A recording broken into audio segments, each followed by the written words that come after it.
So I think it's widely accepted that in the world of photography, investing in good glass, good lenses, is the way to go. And that got me thinking, what if we go ahead and apply that theory, but we use some lovely modern Pentax lenses on some lovely old Pentax cameras? And luckily, I have both of those.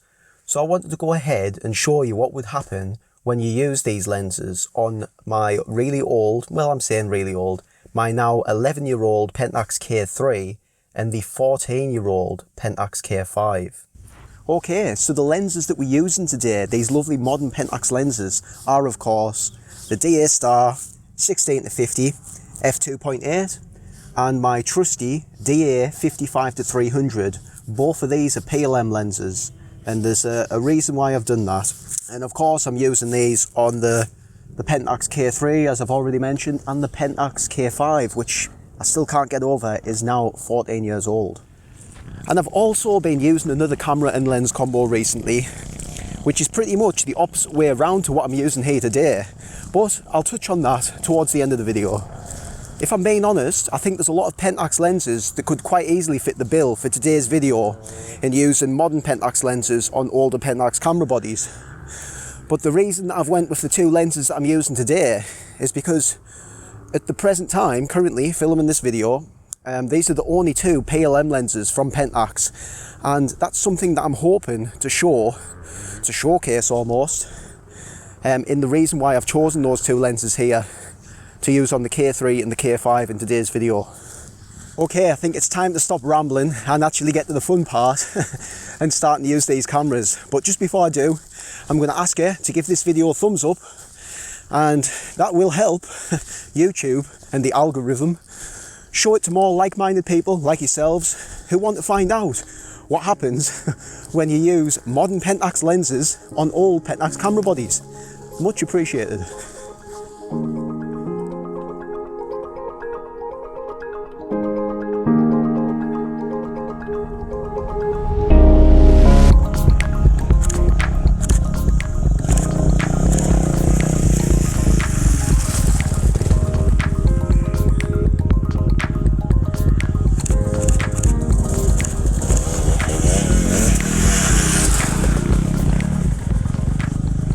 So I'm starting out here today with the golden oldie, the Pentax K-5. Now, something to know about the Pentax K-5 is that it uses an old variation of the K-mount. This actually uses the KAF2 version of the mount. So sadly, it's not going to be fully compatible with these lenses here today, the 55-300 PLM and the 16-50 PLM, because they use the most modern version of the K-mount, the KAF4. We can use them, but we have limitations. So basically what it means is that I'm not going to be able to control the aperture here today with the K5. With the K3, it's a different story because that is compatible as long as you upgrade the firmware. And I will put in the description which firmware version you need to run on the K3 in order to use these lenses fully with no limitations. So that's just something to bear in mind if you are thinking about picking up these lenses to use with older Pentax bodies. So just before I forget, there's actually a really useful tool on the Pentax forums website where it's a lens and camera compatibility checker. So I'll leave a link to that in the description box below, and it'll tell you, all of the compatibility issues that any of your cameras or lenses may face, and if they're fully compatible or if not. So it's obviously a useful link for any Pentaxians out there.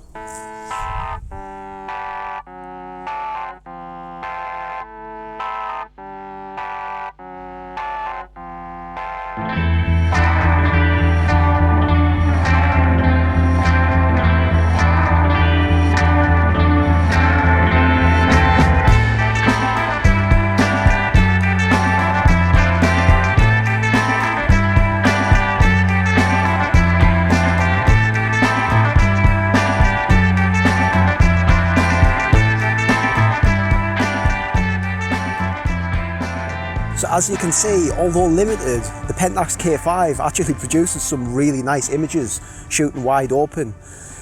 It hasn't been the problem for me here today. It's a really nice combo actually. There's something about this 16 megapixel sensor that I've always loved, and using it with the modern lens, the 55-300 PLM, it's working a treat, I must say, at least from what I can see on the back of the camera. When we get home and we check on the computer screen and check critical focus, it might be a different story, but from what I can see here, it's looking pretty good. Some might see it as a put off. If you're shooting landscape photography, I can see your point of view, but for this type of stuff, I'm pretty much always shooting wide open anyway, because I want the maximum aperture, albeit f6.3 at the long end, to give me the highest shutter speed to capture the action, or at least give me that option of shooting that way. Motion blur, different story. But yeah, I'm really impressed so far with this combo.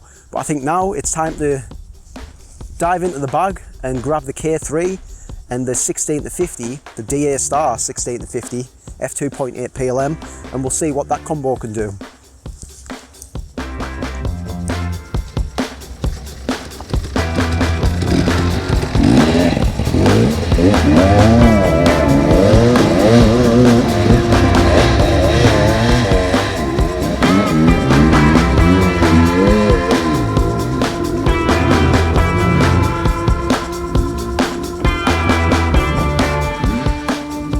Okay, we switched over to the Pentax K-3 and the DA Star 16-50 f2.8 PLM. I'm keeping an eye out up there because the riders are coming downhill here, and this is what I want to use this lens for, is a hero type of shot. I want to be down low, facing upwards, perfect scenario for it, riders coming down the hill, and sort of get their facial expression. Now, I've chosen to use this lens on this camera body today because it's got a better buffer rate than the K-5. And for any of you who normally watch me videos, you'll know that I only shoot 9 times out of 10 in single shot mode. I time my shots, I wait for the right scenario, and then I fire the shutter, and it works out all right for me. In this case, in this scenario, I'm going to have the camera in the highest frame per second. I think it's 8.3 or 8 on this camera, in continuous focus, ISO, well, it's auto ISO, it's in TAV mode. I'm going to have the shutter speed around about 1600, underexposed by a stop, because we've obviously got the sky, we're pointing the camera upwards, and I know that it's going to darken the image down, so I want to make sure, or it will blow the image out, sorry, if I don't underexpose. So those are the settings for this f2.8, because I've got an f2.8 lens, I'm going to use it. Yeah, I think that this shot should work. If not, I'm going to find a similar type of scenario to this, where it's a hero type of shot, because I like them. With this wide angle lens is perfect for that, where you're looking up at the riders, and yeah, I think it works. So we'll hang around here until some riders come and try and get some of the images. So yeah, see how it goes.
Got some water in our wellies. Not good, freezing cold water.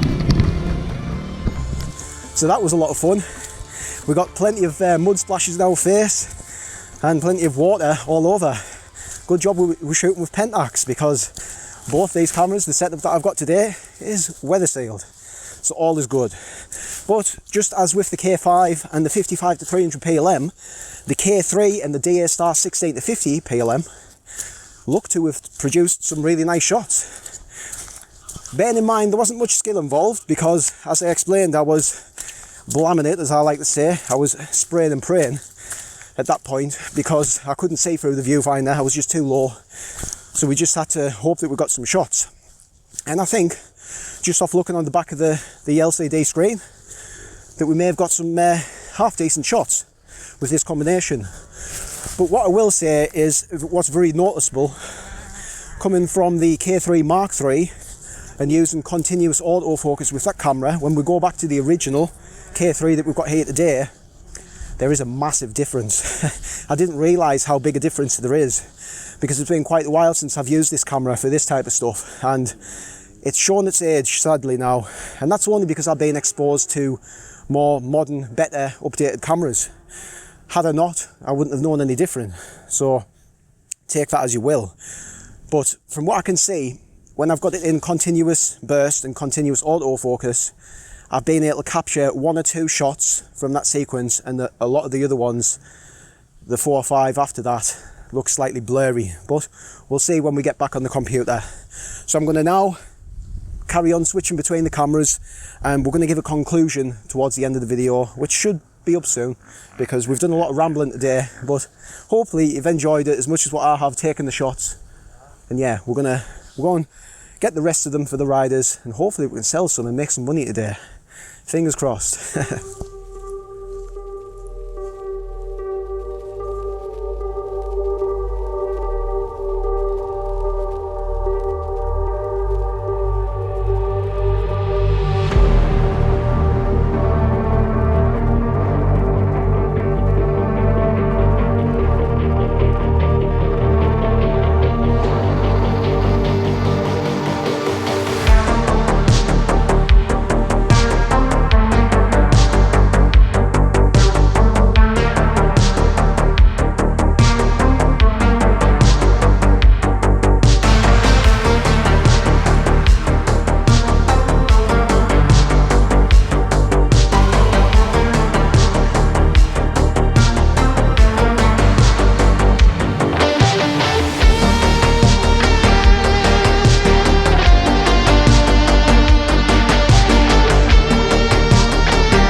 Now I know I just said that the K3, in comparison to the K3 Mark III, does feel a bit laggy in the autofocus department.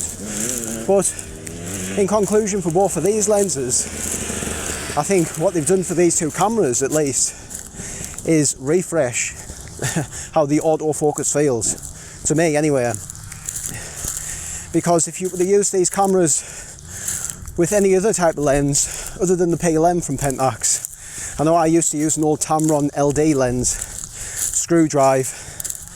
I had the DA Star 50 to 135 screw drive, and even the 18 to 135, I believe that was a DC lens, direct current. But all of those lenses, they didn't make the camera feel as responsive as what the PLM lenses do. So that's something to note, is that if you want to hang on to your older bodies, like a K-5 or K-3, but you want them refreshed a little bit, especially in the autofocus department, then any Pentaxian will appreciate this. I can be sure of that. And if you do decide to pick up any of the PLM lenses, the 55 to 300 or the 16 to 50, aside from the super crisp images that you will get, you're also going to get a combination that can squeeze every last drop of image quality from the sensor on either, for me, the K3 or the K5, but I'm sure that this will be the same on the K7, K5S, the K5 II, the K5 2S, any of the old cameras. And there's a camera that I really would like to test these on, is one of the CCD sensor cameras. Maybe it's the K10D, something like that, but that's for a future video.